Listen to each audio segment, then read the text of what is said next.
So, please welcome Professor Harvey.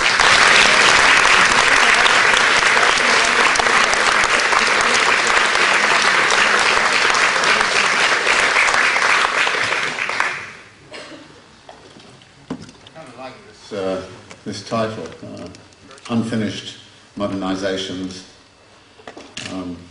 There's a lot of unfinished business that we have to attend to, and I like the plural as well. About 4 years ago, I was invited to South Korea to chair a jury that was going to judge ideas about building a new city about 200 kilometers south of Seoul. I was rather suspicious of the invitation, since I'd never been invited to anything like that before. But it turned out to be genuine, and I arrived there and I got off on very good footing with the person who was doing all of this. I kind of said, look, it's very surprising you have me here. You've built about 20 or so new cities over the last 30 years, and they're all bloody awful. And he said, yeah, he said, I built most of them. And it turned out that for the first time he was going to be able to do something that wasn't actually captive to the construction companies, and felt he wanted to do something a bit unusual. The jury was a very interesting experience. We started off by having a discussion about what kind of criteria we might use to make our judgments.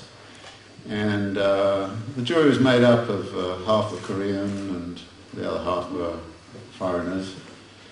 And most people were engineers or planners or architects or designers.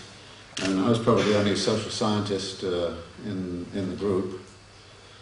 And we quickly got into a discussion between two of the more eminent architects in the group, Japanese architect Miyazaki and a Dutch architect, Winnie Maas. And I'll caricature a bit for the sake of the story, but it really turned on the question of what is more powerful symbolically and more powerful in terms of absorbing all kinds of possibilities. When you compared cubes with circles. Now I found this a little frustrating after a bit. So I said, well, I thought there are other criteria that we ought to look at. And I listed, at the time, 6 or 7. And these criteria consisted of the following. I said we should really be very concerned about the kind of relation to nature that is being proposed in these ideas. What kind of way are we thinking about the carbon footprint? What kind of ways are we thinking about aesthetic judgments of, personal relation to nature and all the rest of it? And I thought that was a very important element in many of the designs. We had looked at the site, and one of the things that struck me was there's this huge floodplain, and wouldn't it be fun if it flooded every now and again? So, and one of the designs actually suggested that every now and again it should, and I thought that was an interesting idea. So there was that, and then I said, and the second criteria should be what kind of technologies are going to be embedded in this city? Communication and transport technologies, what kinds of household technologies and the like. And that was, I think, a very important thing. And it was not independent of the relation to nature, obviously. The choice of technologies over issues like waste disposal and waste recirculation and recycling and so on was going to be very important. So that there was some relationship between the choices of technologies and the relation to nature. And I went on in this fashion and said, the third thing you want to look at is the nature of the social relations, and how is this place going to work in terms of those dominant social relations. Now, the problem in this case was that the city was mainly going to be populated by the sort of ministries of government plus scientific, technical organisation and research institutes and things like that. And my experience of those kinds of cities is they're socially some of the most boring places you've ever been in. So what could you do about that? And I thought that one of the ways you would deal with that was to hide the ministries, so you didn't even know you were in a place where there were lots of ministries. I mean, you could hide them behind hills, and this led me to say, well, I don't like this thing where they've got a big ceremonial kind of central thing and ministry, they're so boring. So there was that sort of issue of social relations, but obviously social structure, gender relations, those sorts of issues should be taken very much into account in the design. So what would the design say about those sorts of questions? There was then the kind of issue of production. What was this place going to produce? Well, it was largely going to produce bureaucratic decisions and scientific knowledge and all the rest of it, but in association with that, it was likely to produce a lot of waste paper. So maybe we should have a waste cycling plant in the middle of the place and so on. But there were also ancillary things that might actually form the basis for an alternative kind of economy, which is that if you took printing and publishing and illustrated materials, maybe you could have a whole kind of area of the city that was given over to innovations in that kind of area. So there was a whole kind of question of production to be taken into account. And then there were issues about, well, how was daily life going to be led? What was it going to be like reproducing with children, and what were going to be relations on the streets, and how was leisure going to be organised, and things of that sort. So that there was a sort of daily life criteria. What would it be like?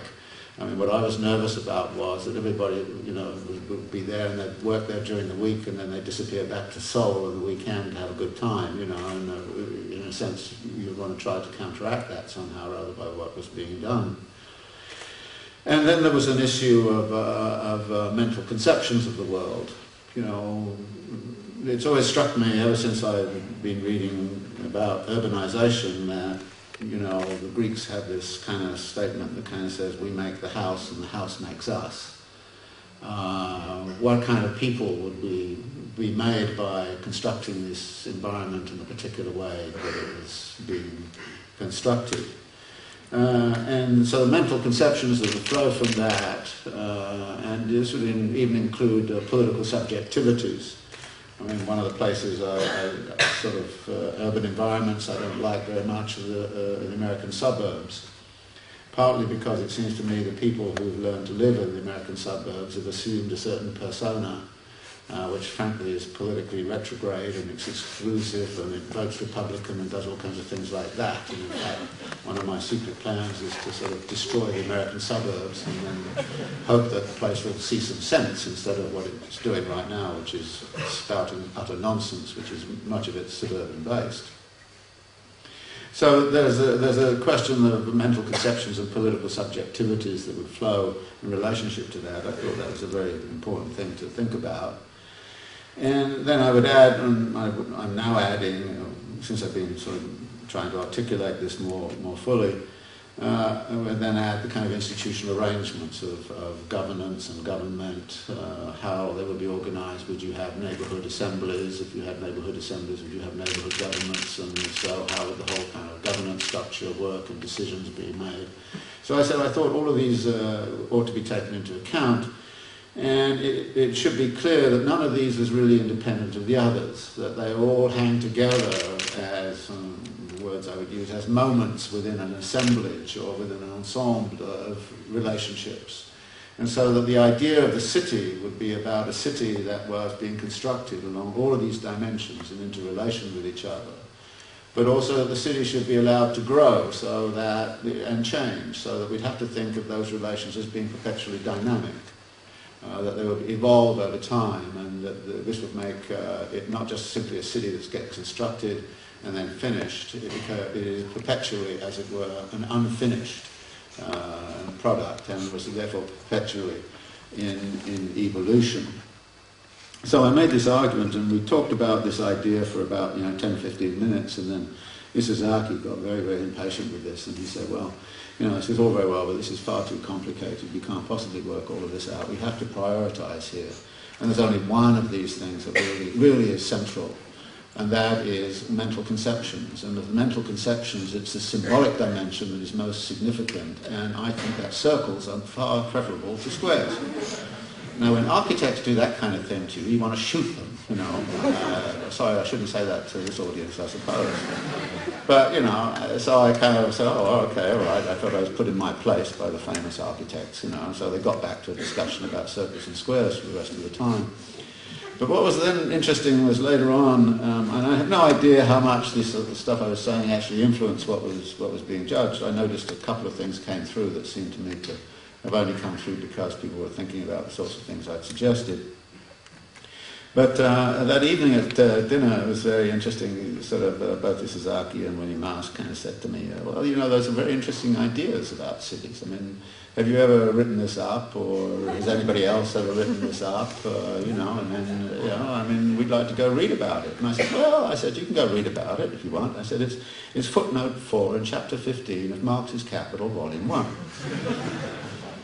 Well, there are two things that happen to you when you say something like that. One is the spectre of Marx creeps in, and they all kind of go, oh my God, he's in the room.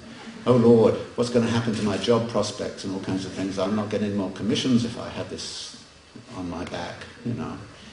So that's one thing that happens. The other thing is that people look at you as you're an utter idiot, because you've never had a single idea in your own head. All you've ever done is go around and spout Marx. And even worse, in this instance, you're spouting a footnote in Marx. You know, so that ended the conversation, as it were, about that. But since then, I've been working on these ideas, and in a book I just finished called The Enigma of Capital, I spend a lot of time on this. And when I teach Capital, I always spend a lot of time on that footnote, because I think it says to me something about what Marx is doing. You know, there are all these great one-liners about Marx saying this, you know, class, you know, all history is the history of class struggle, or the productive forces generate, you know, all these kinds of one-liners. But I always try to say to students when they're reading this stuff, don't take any notice of those one-liners. Look at what he actually does in his analysis. And what he does when he's writing Capital is there is embedded in there an argument about how capitalism arose out of feudalism. And actually, when you look at the argument, it says that capitalism arose out of feudalism, moving on all of those dimensions. Yeah, there's a technological dimension, which is often made much of. But actually, in Capital, that's the last thing that happens in the story, is when the factory system comes online and starts to take over. There's a transformation of social relations, obviously. Huge transformation in social relations involved. Mental conceptions of the world had to change dramatically. And the relation to nature, of course, changed. And nature became something radically different in relationship to capital than it had been before. Nature before was alive and vibrant and organic. But under capitalism it became rather dead. It became something instrumentally to be used. So the transformation of mental conceptions about the relation to nature and the actual transformation of the relation to nature was very dramatic. So I said, well, say to my students, look, what Marx is doing here is, in this little footnote, is to say to you, you read this in the light of this footnote, and what you see is a whole theory, a dialectics, if you like, of social change.